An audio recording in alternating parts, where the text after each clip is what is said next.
Germany is no longer relying on startup momentum. It is building the structures that determine how startups emerge and scale.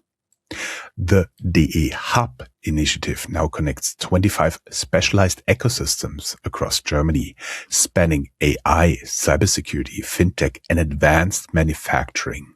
Governance has evolved, with the Federal Ministry of Digital and State Monetization assuming strategic responsibility for the digital-focused hubs. In parallel, 10 startup factories are operational, backed by 126 research partners and approximately 110 million in committed private capital. These layers together define Germany's current innovation architecture. Thomas Jarzombek operates at the level where this architecture is shaped. This conversation examines how DE Hub and startup factories interact and what kind of scale-up system Germany is constructing.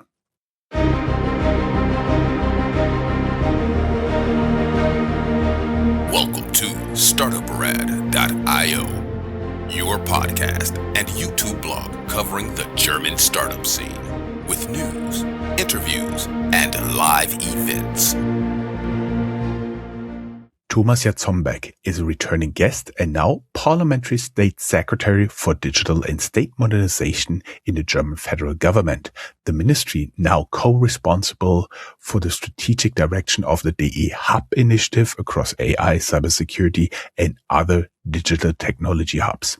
In earlier roles, he helped shape Germany's 10 billion startup financing framework, contributing directly to national capital allocation strategy.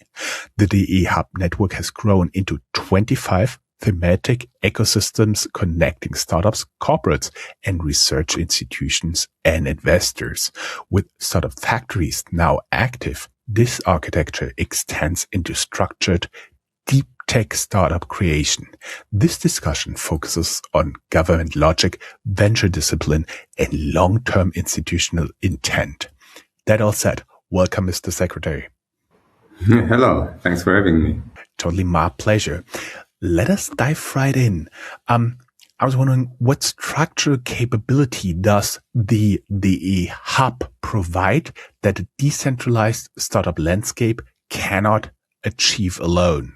So basically the idea behind the DE Hubs is to connect the very strong SME ecosystem that we have in Germany, the very strong research ecosystem, with the very strong, in the meantime, startup ecosystem, so that they all can benefit from each other. Which measurable economic outputs determine whether a hub is structurally effective? Well, I think in the end, the KPI that's relevant is the question, do companies, corporate startups, do they use these hubs or do they not? Because I think they have a lot of opportunities and different opportunities. And once they are heading to these DE hubs and they say we go in and we spend resources on this, I think this is the measure for us to say it works. And we want to see some outcome of that. And that's also something you cannot measure only in quantitative figures. But what we see right now is that there is a lot of networking going on, and also companies are getting bigger that are working inside the DE Hub initiative. Mm-hmm. And the basic idea is to lay the economic groundwork for future economic growth. So it is, and what we focus are verticals. So we have very specified topics, and we want to bring together all the actors in that scene. For instance, when you're looking at e-health or digital insurance business, or on different kind of AI. So these are topics, logistics, for instance. These are topics where we want to bring the scene together. As I already said, research, the SMEs, and also startups and upcoming persons who are willing to found a company. When I studied business, everybody was talking about competitive advantage. Newly told in startup terms, it's the moat. So where does coordination generate a competitive advantage, and where does it risk becoming just simply friction? I mean, if you want to found a company, you have to understand a branch, and you have to discover what are the players there and where could be my niche or my idea, or what could be my USP, the product I can deliver nobody else delivers. And that's exactly what a network like the ones from the DE hubs pretty work for, because you get to know all these actors, you see what kind of topics are going on in this industry, and where can be a niche for me to get into, to step into. Another thing is to better understand what are challenges and where can I build technical solutions that can help in this industry. And all this is going on here. You get ideas, you get also technology from research institutions where you find world-class researchers which are not willing to found their own company, but are looking for the ones that want to bring out what's in their research. And so these are advantages of the DE hubs. And it makes it also politically visible. So in the end, this is also a point, because there are constant meetings, and you get to know also political actors that can be in some of these industries pretty interesting, especially then when it's regulated, highly regulated. Mm-hmm. Thinking about medical field, finance, and so on and so forth. Plus, I'm sure you talk to important people, especially Finanzamt. What I always tell in my podcast: don't mess with Finanzamt. What assumptions about innovation clustering have you revisited in recent years? Yeah, what's obvious is that you see clusters all over Germany. And I think that's a difference that's important also for everybody coming from the international side to understand that Germany works differently than other countries, where you have one centralized capital and major enterprises there.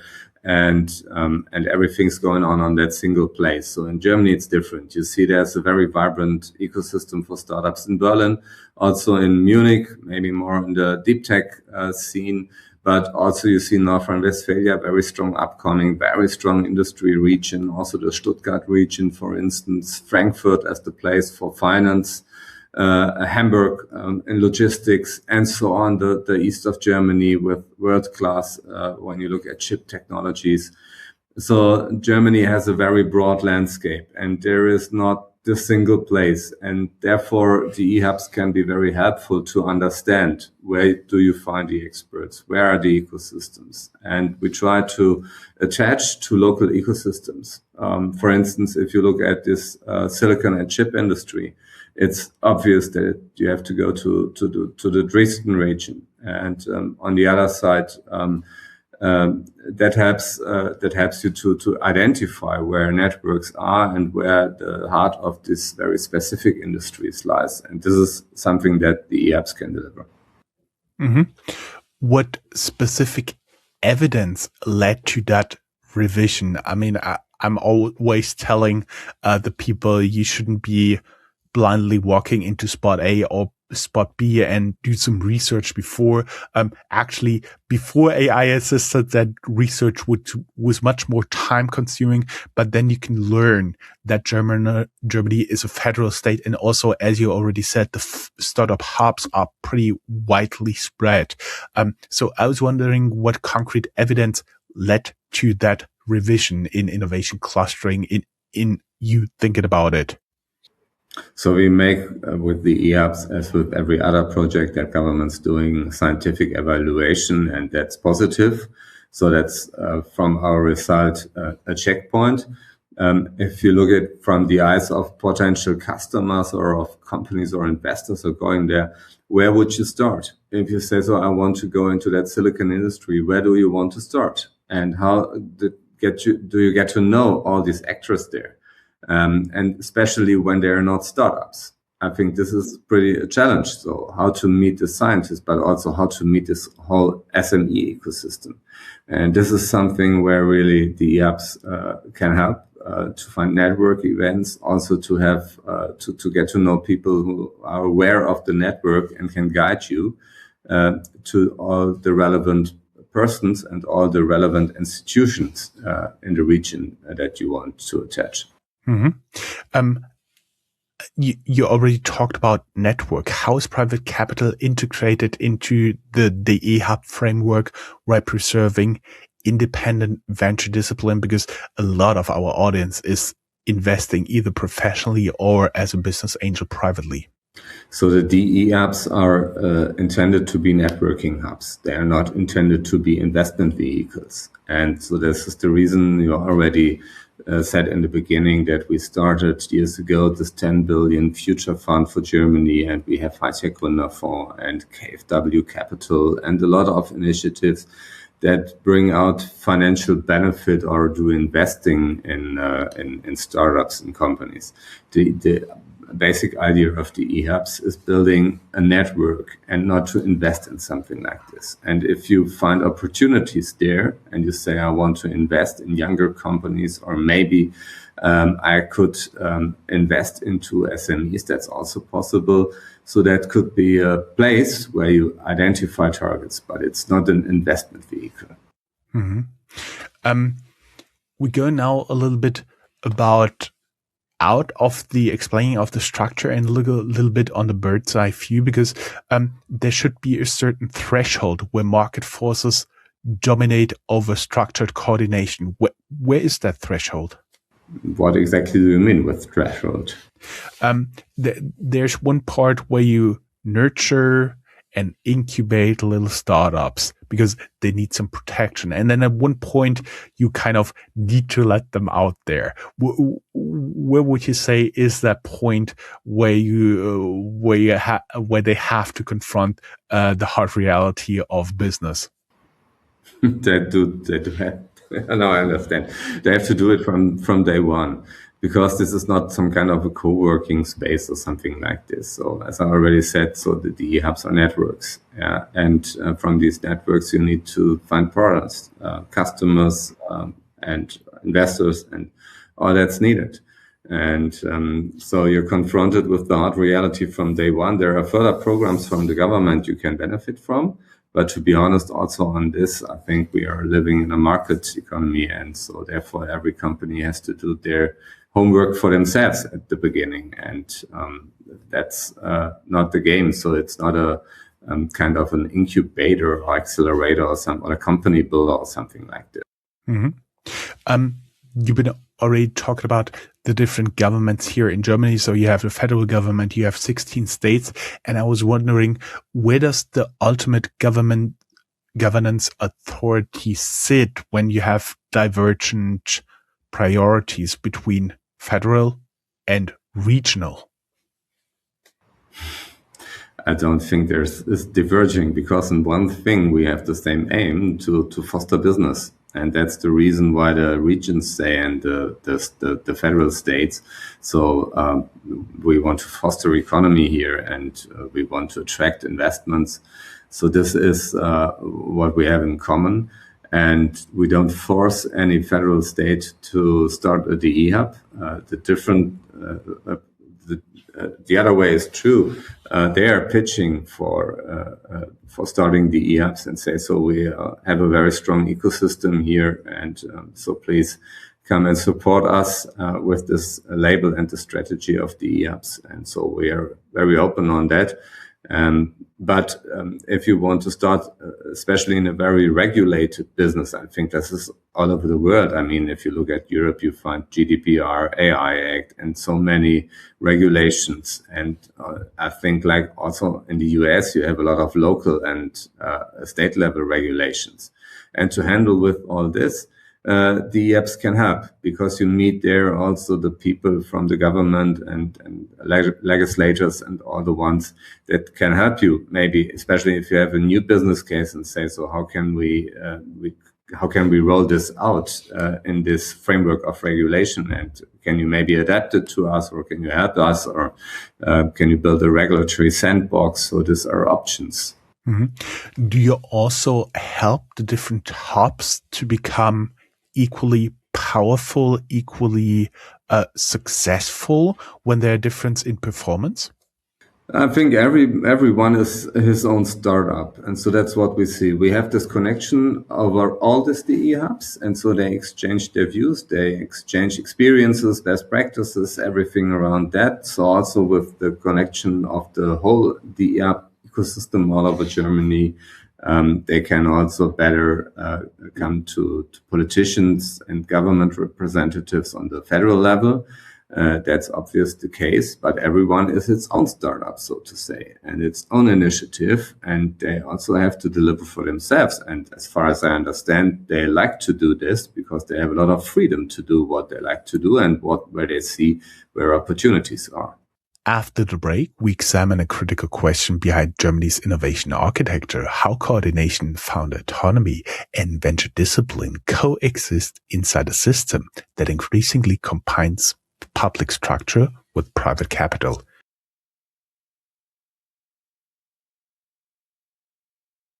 Welcome back, guys. I'm still here with State Secretary Thomas Jarzombek and talking about the German startup system, especially the DE hubs part and startup factories here. How do the hubs protect founder autonomy within a coordinated national model?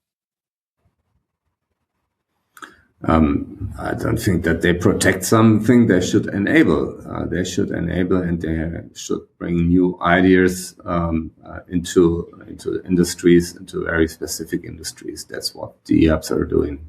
Mm-hmm. They are public constructs. So I was wondering, is there a mechanism that ensures execution speed over dilution by oversight? I know in public entities, it's in Germany pretty popular to have this circle of decision, this decision maker involved, and so on and so forth. How do you limit that a little bit more at the e-hubs?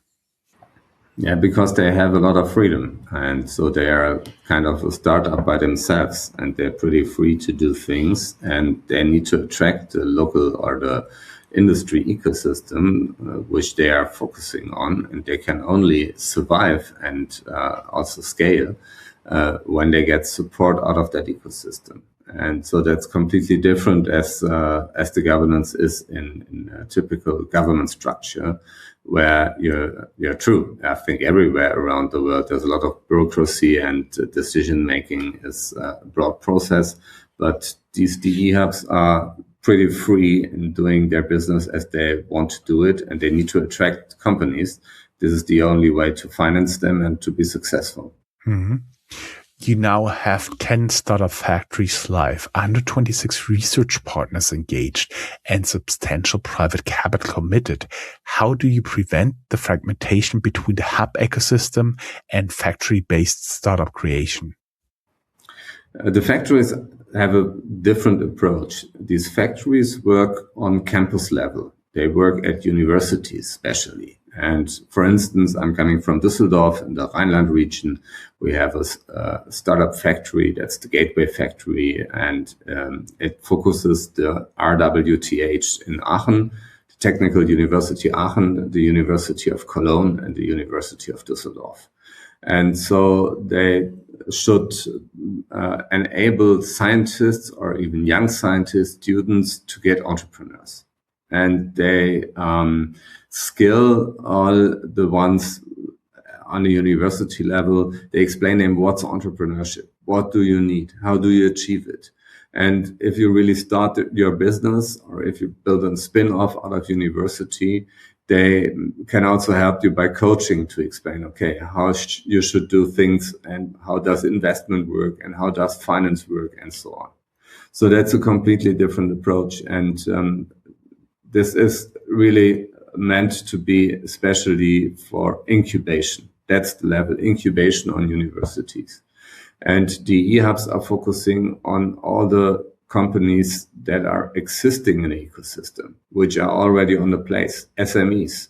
And also there are scientists that also cooperate with that and bring ideas there and say, so is there an SME that maybe can take my idea and build a product around that? And this is also an opportunity for startups to build an own business, or to make a spin-off out of something, and to get to know other partners in this industry. So both work perfectly together because they focus different scenarios or different stages on building companies. And also the eHubs, it's not necessary that in the eHub that you're coming from a university or building a deep tech company. That can also be business models that don't require to have 5 PhDs. Now we do understand a little bit more. Startup factories are mostly for helping university spin-offs, startups, IP getting out there as startups. To attract people to make spin-offs. So it's one step further even. It's not that there are teams that say, I want to make a spin-off. They want to attract people to think about the idea of building a spin-off and to explain them how to do it and to help them with their first steps. And as you already asked for protection, I think protection is basically also part of the idea of these factories, to protect young scientists that don't have any experience in business, don't have any experience in investing and in startups, to help them to build a company around their technology. Mm-hmm. It's kind of people who say, you should talk to another person and validate this. We heard across the world from Tokyo to Rio de Janeiro, from Silicon Valley to Cape Town. So I was wondering, how should international investors interpret this layered model? Is it a signal amplification or just expanded state involvement? You mean the eHubs or the factories with that? Yeah, both together, seen as a layered system. Okay, so starting with the factories, as universities are founded by the government and are public universities, it's obvious that it's a public issue. And we are fostering very specific the problem that we have a lot of very excellent researchers, but not enough spin-offs and not enough investments into these spin-offs from university side. So this is what we focus with the startup factories. When it comes to the eHubs, to be honest, we don't spend that much money on that. That's not a program for subsidies because we build networks. We give them also access to authorities. But in the end, they have to bring also their own finance. That's important. If not the business side is investing and using this eHubs, it won't work. It's not the idea of government to say, so we need some further bureaucracy or government structures. No, the idea is to have a support scheme for the business side. And it only works if companies invest in there and say, we go there and we bring our employees and our decision makers to this eHubs. So that's where it lives from. And therefore, they have a lot of freedom to do things like they want to do it, but they can only exist if they see the commitment from the industry side. I see. When I was preparing for this interview, I was wondering your input on one question. Europe produces world-class startups, but fewer global technology champions, especially in the area of hyperscalers. In your view, what exactly does the scale-up system break? Where exactly does the scale-up system break down? Capital markets, regulation, or something else? Yeah, I think it's pretty easy. Germany is economy number 3 worldwide. We have the third biggest economy in the world. And even there are a lot of countries which have a lot more inhabitants than Germany has. And even we are in front of Japan. They do have nearly 50% more inhabitants. So we are very, very, very successful in all the industries where you see German products. And these are a lot of industries. And this is, I believe, the reason why it's very much investing here in all these successful industries. And in the beginning of the internet economy, I think from talent side, from investment side, from every angel, the focus was always more on these existing industries. And I think this will change in the moment that some of these industry could go down, maybe in automotive, I don't know, but quite now, until now, we're pretty successful in that. And so this is the reason why the startup ecosystem is filled with talents, also filled with good technology and ideas. We have companies that are worldwide successful. Get Your Guide is maybe something obvious. They're delivering holiday experiences all over the world, a global market leader, and we have more of them. So these companies are there. But as you say, hyperscalers are building IT infrastructure.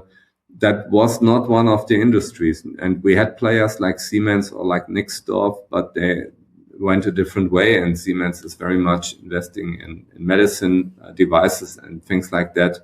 And so it's decision by the market. And fun fact is that a lot of these Silicon Valley funds, which are investing in all this global tech ecosystem, are filled with German money. There are a lot of German family offices that are investing in all these A16Z and Sequoia and whatever funds. And so therefore we benefit in some way, and our family office also benefit in some way from even all this. Yeah, when you talked about successful startups, also what came in mind just recently, Stark Defense, Helsing, or BioNTech, of course, a shining example. They already work pretty well, and I'm sure we all hope that the current program gives more successful entrepreneurs, more successful startups a ramp to start.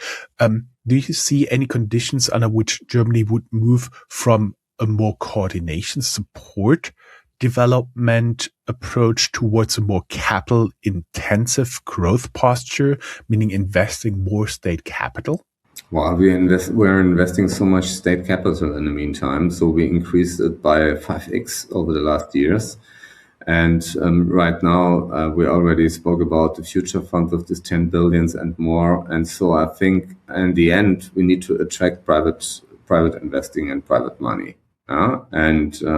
So right now, for instance, we have debate about this EU Inc., and I think the EU Commission will come over and support this initiative. I very much appreciate that. So this is, for instance, this week, one of the topics. Another one is to making AI Act more simple and to clarify it. That's also pretty important to bring talents here or to bring talents back. We see also a lot of German engineers working in Silicon Valley. And therefore, we have a lot of things to do, and we're working on that to make regulation more easier, to attract more private capital here.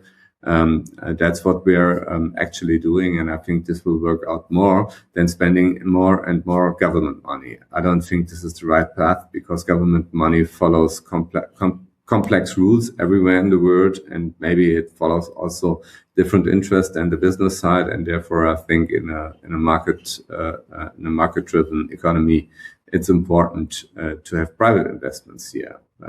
One thing maybe to add. In Germany, we live very much from the Mittelstand, the SMEs, the medium-sized, the mid-caps. So this is a strength, and we have all these hidden champions. This is I think it's invented by Germany, these hidden champions. A lot of companies that have 1,000, 5,000, 10,000 employees, and they are world leaders in very specific technologies. And so this is the strength of our ecosystem. And not everybody investing in Germany says, okay, when I invest in a young company, I want to build a scale up that rolls out something worldwide and will get a giant company. I think the philosophy here is also that a lot of people are investing in companies and to say we want to build a mid-cap company, one that's a new hidden champion that's very successful in a very specific technology or industry. And so with this philosophy, Germany is very successful over decades. And so this is a different approach than the one that we see in Silicon Valley to say, okay, you need to scale worldwide or you have to die. I just talked to an investor in November. The interview was recently published, and he talks about those investment cases not as unicorns, but as camels. Even though I think from the marketing side, it needs a little bit different wording, but I totally know where you're going. Germany has a more coordination-led architecture, and the US blitzscaling style, on the other hand, they represent fundamentally different strategies for global technology leadership. What do you think would produce a more durable competitive advantage? Does Germany's current model retain the flexibility to shift if the evidence supports it?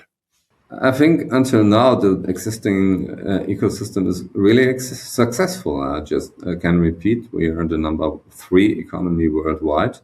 And so this shows that the way we went over the last decades was pretty successful. And I think it's like in every enterprise that's successful, you're staying with your philosophy and with your system. And so that's where we are. Maybe AI changes things more and more. So we focus from the government side also very much more on AI, because this will shape a lot of industries. And it also will change the way how to earn money in industries. And therefore, it's from our side necessary to go much more into AI. But we see opportunities right now to build solutions for all the verticals for specific industries with small teams. You can see it at Steinberger with OpenClaw that really small teams or single persons can build very powerful tools and very powerful solutions, because all these AI instruments are so much more powerful than they have been 1 year ago. And this is an opportunity also for Germany and in our ecosystem to build solutions for specific industries. And there also this DE hubs can play a really important role to orchestrate that process and to bring young founders together with these industry champions and to say, okay, we want to go into this AI workflows and we want to build it by ourselves and not only to buy products from Google or whomever. And so I think right now there's a huge opportunity with AI.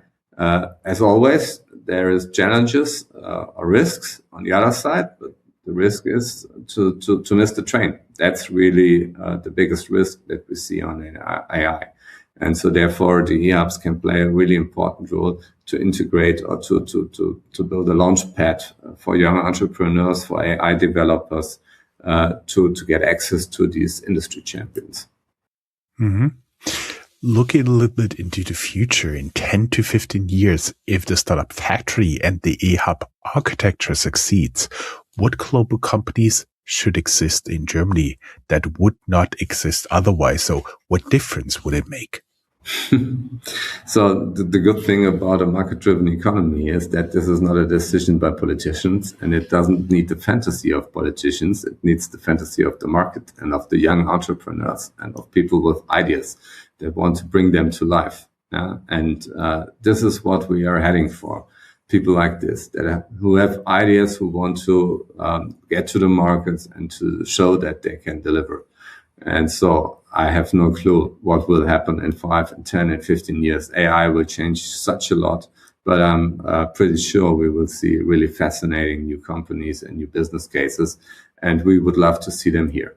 Mm-hmm. I would guess right now something to do with AI, industrial tech, climate tech, or does something else come to your mind? Yeah, all of this, and I think AI right now, it's not a very exclusive point of view that AI is the number one topic right now, but also sustainability is something that Germany pushes for a long time, and we're going on this track. We want to get carbon neutral, and therefore this brings also a lot of opportunities for new technologies, for carbon-free solutions, for carbon-free industries.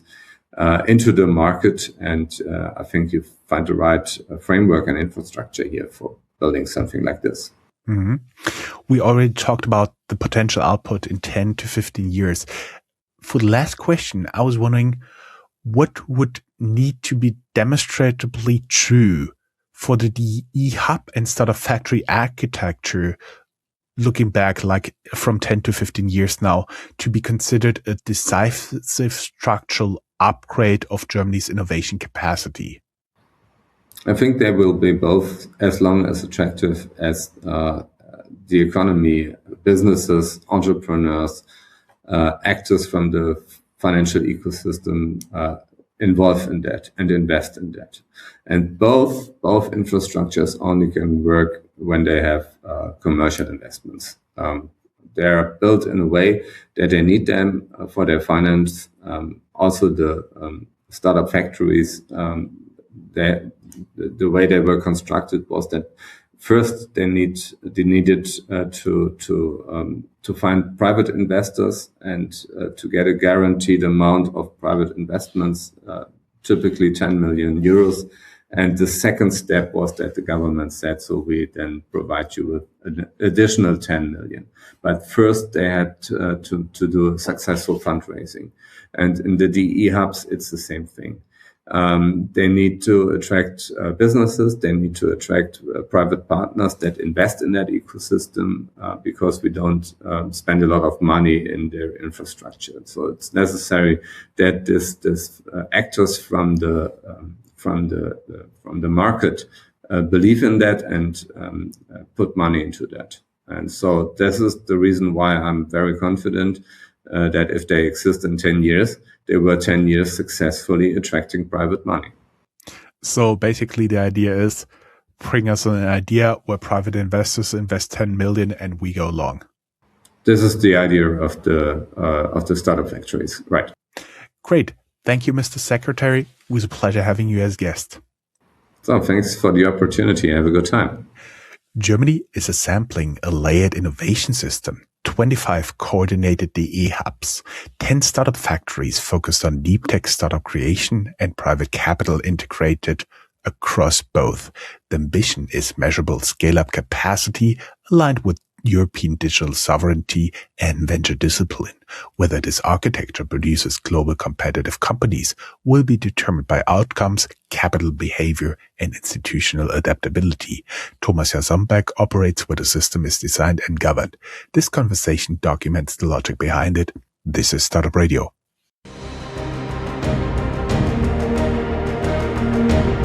That's all, folks. Find more news, streams, events, and interviews at www.startuprad.io. Remember, sharing is caring.